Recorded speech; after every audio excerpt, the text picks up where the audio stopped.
A alma pode se separar do corpo?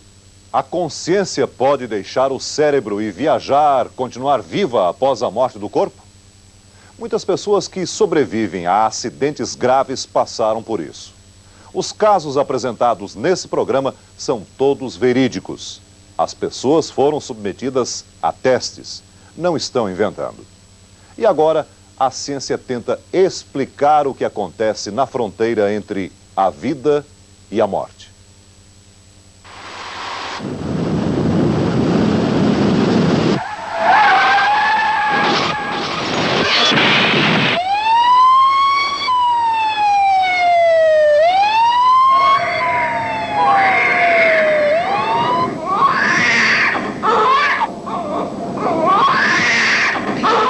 As pessoas se referem a essa experiência como próxima à morte. Mas o que eu sinto é uma experiência parecida com o nascer. Tudo que eu queria naquele momento era viver. Jamais morrer, entendeu? Eu achei que era muito cedo. Eu estava num local totalmente escuro, né? E eu falei, Senhor, eu tenho pavor de escuridão, sabe? Eu preciso de alguma luz. E, de repente, eu vi uma luzinha lá longe, né?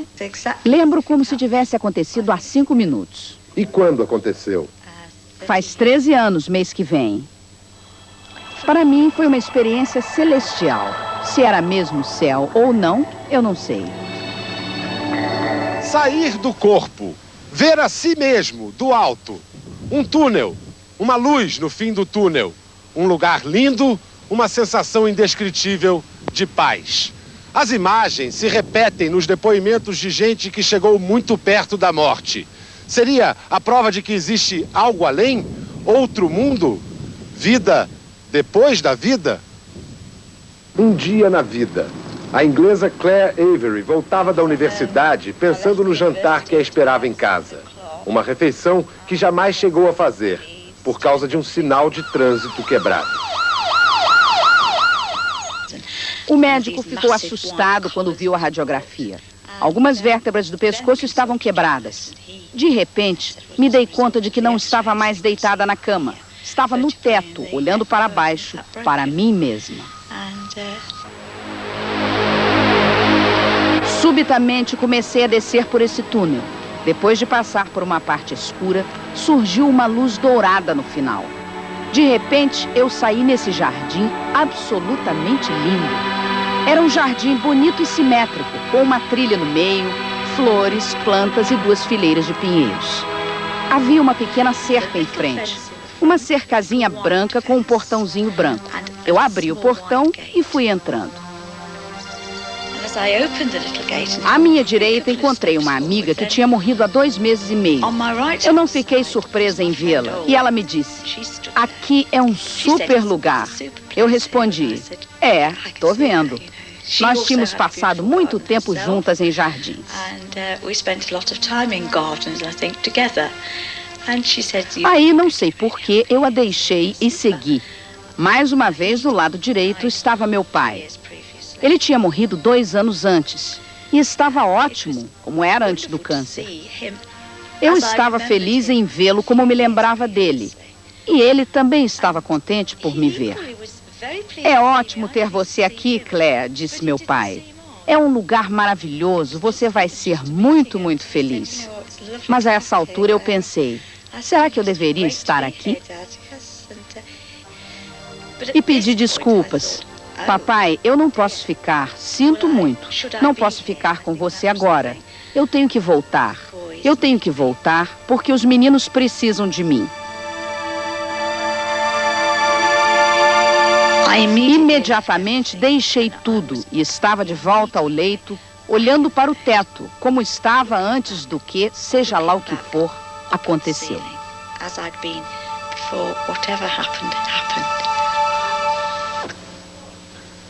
Aconteceu no Rio de Janeiro há 4 anos. E a lembrança que Celina Lerena guarda da sombra da morte é um raio de vida. A filha Camila, de 6 meses de idade. Mais do que qualquer outra criança, Camila representa uma opção pela vida. Vida filha, vida mãe. A gente estava indo passar o Réveillon em Ponta del Este. e estávamos indo em direção a Curitiba, quando de repente o carro fez um barulho e o carro se deslocou em direção para nada, né? Foi virando e eu fui cuspida pela janela não, pelo vidro da frente. E quando eu saí, logo em seguida saiu o Humberto, que estávamos os dois juntos, né? Quando eu acordei, eu estava em outro lugar. Quer dizer, a sensação que eu tinha era que é como se eu estivesse nas nuvens. E eu olhava para baixo, eu via meu corpo e o corpo do Humberto. Ele estava aqui do meu lado e tinha uma outra pessoa em frente a nós dois, é como se fosse um triângulo assim. E eu fui ficando aflita quando eu vi que as pessoas se aproximavam assim da gente. Eu achei que se eles me tocassem, eles iam ver que eu não estava ali porque eu estava no céu, né? Aí quando eu vi que o cara ia chegar perto, ia tocar em mim, eu me lembro de olhar para o Humberto e falar, você vai descer? Ele disse, não. Eu me lembro de dar 2 beijos nele rapidinho e disse assim, seu bobo, por quê? Tchau. Humberto, o amigo de Celina, morreu no acidente. Quando eu voltei, é como se eu estivesse mergulhando numa piscina, porque aí instantaneamente veio uma dor de todo o acidente. Pensei que tinha passado um trator em cima de mim. Você se lembra de algum túnel? Não, o que eu vi, quer dizer, esse túnel que eu até já vi, dessa coisa da luz, etc., foi quando estava lá conversando com o Humberto e esse outro senhor, que para mim era Deus ou Jesus Cristo, não dava para ver muito, porque tinha uma luz que vinha assim. E eu acho que você tem uma opção de vida, e a vida, tudo que eu queria naquele momento era viver, jamais morrer, entendeu? Eu achei que era muito cedo, mas é uma questão de 2 segundos, eu acho que, para morrer. E eu escolhi a vida. A total.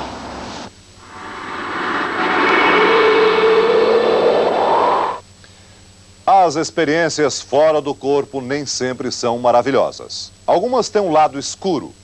Poucos minutos antes do parto, uma mulher sai do próprio corpo.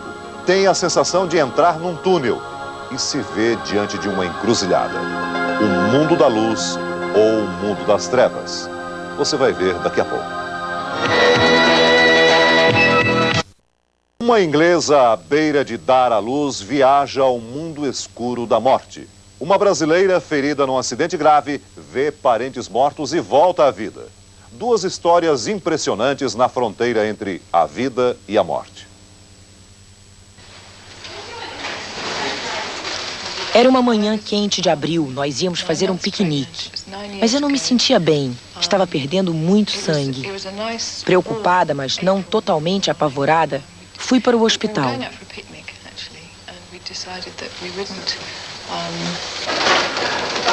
O padre Paul Badham conta que nos relatos medievais de experiências fora do corpo, além de histórias de êxtase e beatitude, há visões pavorosas e terríveis. Um reflexo de como as pessoas na época imaginavam a vida depois da morte.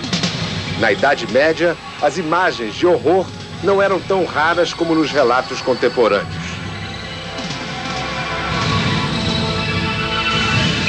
Eu me senti sugada do meu corpo. Estava na cama e me lembro de ir flutuando até o teto e olhar para baixo, onde eu me contorcia em estado de choque.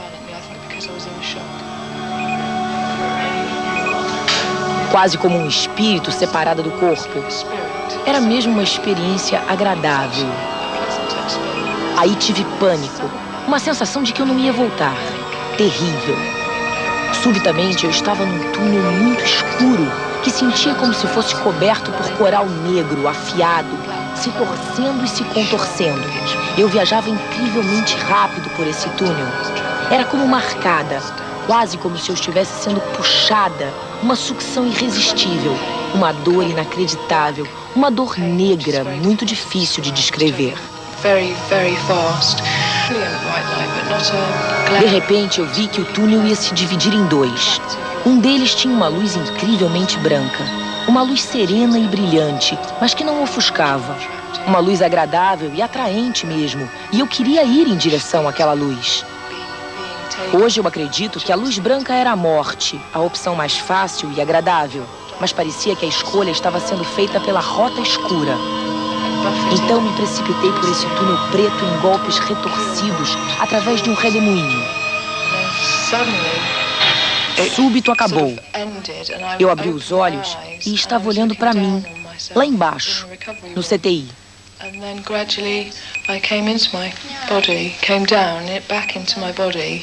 E a enfermeira lhe deu os parabéns. Você ganhou um menino. Mantenha os olhos abertos para mim, por favor. Depois da experiência, eu fiquei muito deprimida. Me senti enganada, trapaceada, sabendo que o outro caminho, a morte, teria sido melhor. Então, preferia ter morrido? Na época, sim. Eu desejava muito ter morrido. Não me sinto mais assim agora.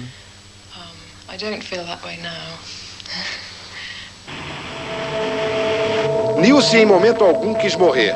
Agora, morando em Jaboticabal, São Paulo, ela se lembra como se fosse hoje, daquele dia 8 de abril de 87, no Rio de Janeiro. Antes de sair de casa, ela ouviu uma voz, suave e feminina, lhe dizer que tinha chegado a sua hora e que seria um acidente. Quando fui chegando próximo ao local do acidente, foi me dando uma angústia, tipo a angústia da morte. Eu comecei a orar, a pedir a Deus que afastasse de mim esse cálice. O ônibus bateu, mas Nilce escapou. Eu ouvi a voz que voltou, retornou e me disse: olha, Nilce, lhe foi concedido, mas ainda é necessário que aconteça, porque... mas sim com condições de você sobreviver. Nilce pegou a carona que tinha combinado com os amigos e teve outro acidente. Olha, eu senti medo, sabe?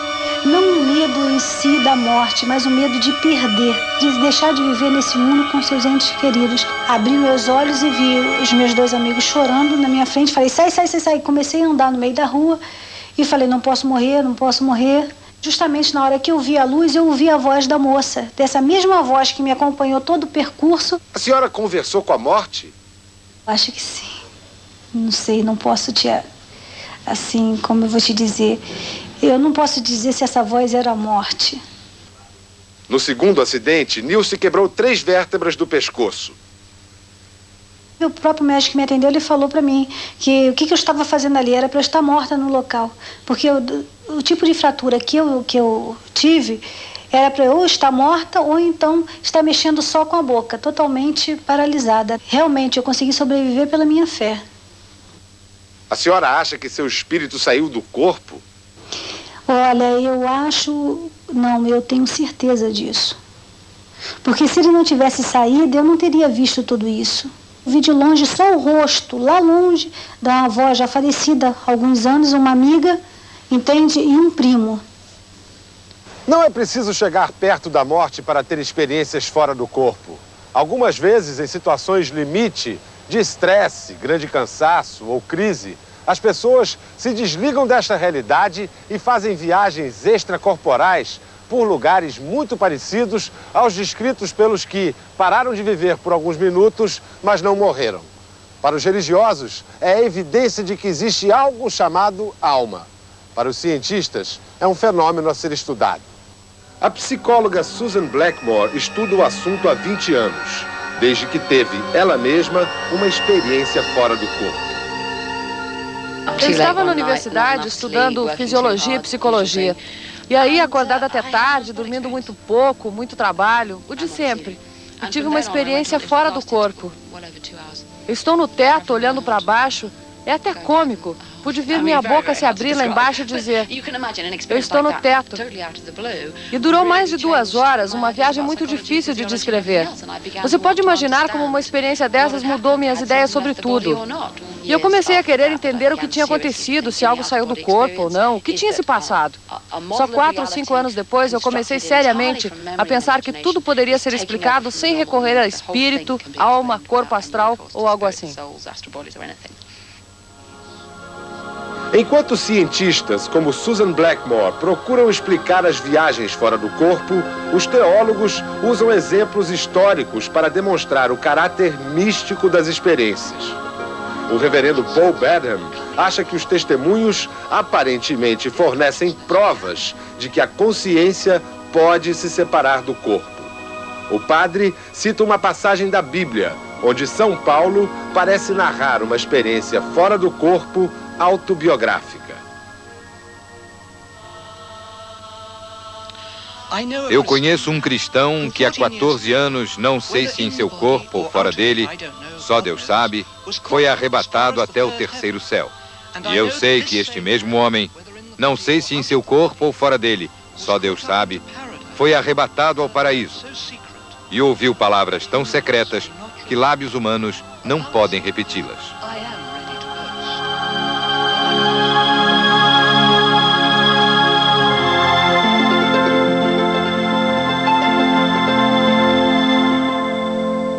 Passa pela experiência de sair do próprio corpo. Esta é a primeira descoberta dos cientistas que estudam a fronteira entre a vida e a morte. Eles buscam uma explicação na natureza para uma sensação sobrenatural.